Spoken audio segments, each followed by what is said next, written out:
വിശുദ്ധ മത്തായി എഴുതിയ സുവിശേഷം അധ്യായം 5 വാക്യങ്ങൾ 38 മുതൽ 48 വരെ.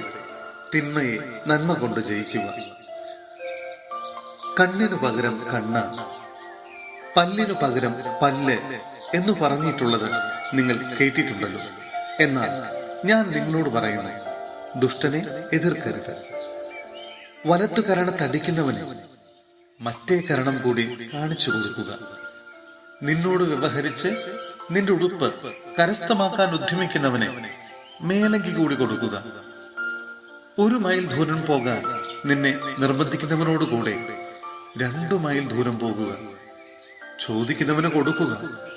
വായ്പ വാങ്ങാൻ ഇച്ഛിക്കുന്നവനിൽ നിന്ന് ഒഴിഞ്ഞു മാറരുത്. ശത്രുക്കളെ സ്നേഹിക്കുക, അയൽക്കാരനെ സ്നേഹിക്കുക, ശത്രുവിനെ ദ്വേഷിക്കുക എന്ന് പറഞ്ഞിട്ടുള്ളത് നിങ്ങൾ കേട്ടിട്ടുണ്ടല്ലോ. എന്നാൽ ഞാൻ നിങ്ങളോട് പറയുന്നു, ശത്രുക്കളെ സ്നേഹിക്കുവിൻ, നിങ്ങളെ പീഡിപ്പിക്കുന്നവർക്ക് വേണ്ടി പ്രാർത്ഥിക്കുവിൻ. അങ്ങനെ നിങ്ങൾ നിങ്ങളുടെ സ്വർഗസ്ഥനായ പിതാവിന്റെ മക്കളായി തീരും.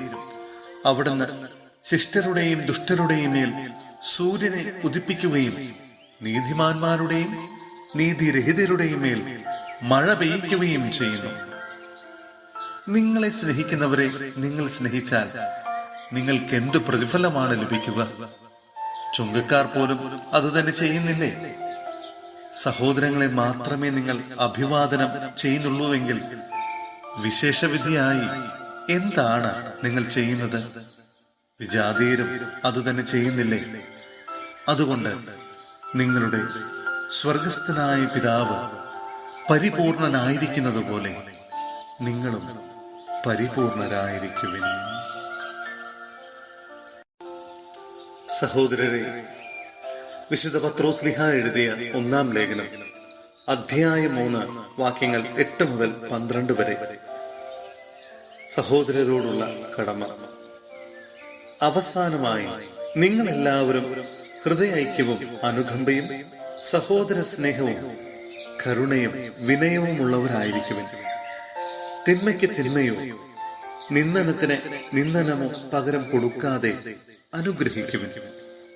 അനുഗ്രഹം അവകാശമാക്കുന്നതിന് വേണ്ടി വിളിക്കപ്പെട്ടിരിക്കുന്നവരാണല്ലോ നിങ്ങൾ. ജീവിതത്തെ സ്നേഹിക്കുകയും നല്ല ദിവസങ്ങൾ കാണാൻ ആഗ്രഹിക്കുകയും ചെയ്യുന്നവൻ തിന്മയിൽ നിന്ന് തന്റെ നാവിനെയും വ്യാജം പറയുന്നതിൽ നിന്ന് തന്റെ അധരത്തെയും നിയന്ത്രിക്കട്ടെ. അവൻ തിന്മയിൽ നിന്ന് പിന്തിരിഞ്ഞ് നന്മ ചെയ്യട്ടെ. സമാധാനം അന്വേഷിക്കുകയും അതിനായി പരിശ്രമിക്കുകയും ചെയ്യട്ടെ. എന്തെന്നാൽ കർത്താവിന്റെ കണ്ണുകൾ നീതിമാന്മാരുടെ നേരെയും അവിടുത്തെ ചെവികൾ അവരുടെ പ്രാർത്ഥനകളുടെ നേരെയും തുറന്നിരിക്കുന്നു. എന്നാൽ തിന്മ പ്രവർത്തിക്കുന്നവരിൽ നിന്ന് അവിടുന്ന് മുഖം തിരിച്ചിരിക്കുന്നു.